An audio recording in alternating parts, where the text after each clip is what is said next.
शुक्र प्रदोष व्रत कथा। आज शुक्र प्रदोष व्रत है और इस व्रत में भगवान शिव और माता पार्वती के साथ ही उनके पूरे परिवार की पूजा करने से आपका व्रत सफल होता है।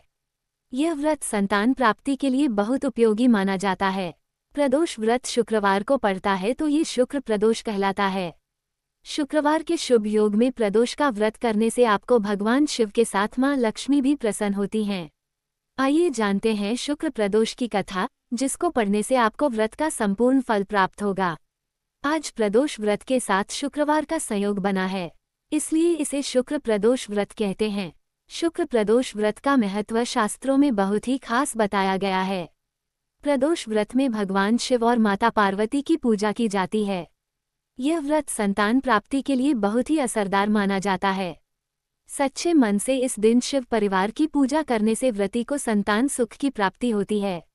व्रत करने वाले को शुक्र प्रदोष की कथा का पाठ करना जरूरी होता है, तभी इस व्रत का संपूर्ण फल प्राप्त होता है।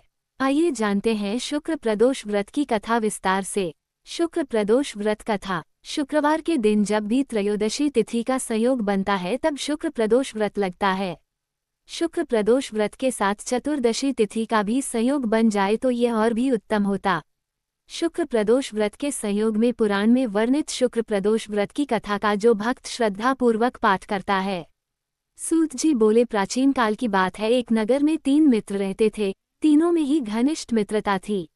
उसमें एक राजा का बेटा, दूसरा ब्राह्मण पुत्र, तीसरा सेठ पुत्र था। राजकुमार व ब्राह्मण पुत्र का विवाह हो चुका था। सेठ पुत्र का विवाह के बाद गौना नहीं हुआ था। एक दिन तीनों मित्र आपस में स्त्रियों की चर्चा कर रहे थे। ब्राह्मण पुत्र ने नारियों की प्रशंसा करते हुए कहा, नारीहीन घर भूतों का डेरा होता है। सेठ पुत्र ने यह वचन सुनकर अपनी पत्नी लाने का तुरंत निश्चय किया। सेठ पुत्र अपने घर गया और अपने माता पिता को अपना निश्चय बताया। उन्होंने बेटे से कहा कि शुक्र देवता डूबे हुए हैं। इन दिनों बहू बेटियों को उनके घर से विदा कराकर लाना शुभ नहीं, अतः शुक्रोदय की याद तुम अपनी पत्नी को विदा करा लाना। सेठ पुत्र अपनी जिद से टस से मज नहीं हुआ और अपनी ससुराल जा पहुंचा। सास ससुर को उसके इरादे का पता चला। उन्होंने उसको समझाने की कोशिश की किंतु वह नहीं माना, अतः उन्हें विवश हो अपनी कन्या को विदा करना पड़ा। ससुराल से विदा होकर पति पत्नी नगर से बाहर निकले ही थे कि उनकी बैलगाड़ी का पहिया टूट गया और एक बैल की टांग टूट गई। पत्नी को भी काफी चोट आई।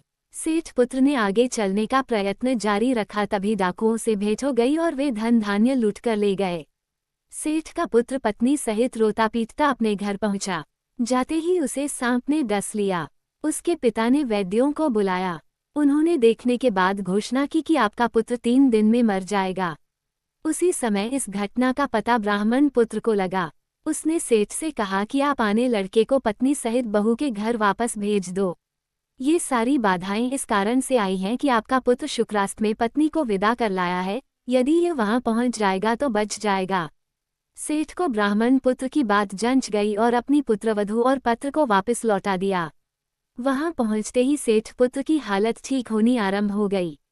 तत्पश्चात उन्होंने शेष जीवन उन्होंने साथ में सुखपूर्वक बिताया और मृत्यु के बाद स्वर्ग लोक को गए। धन्यवाद।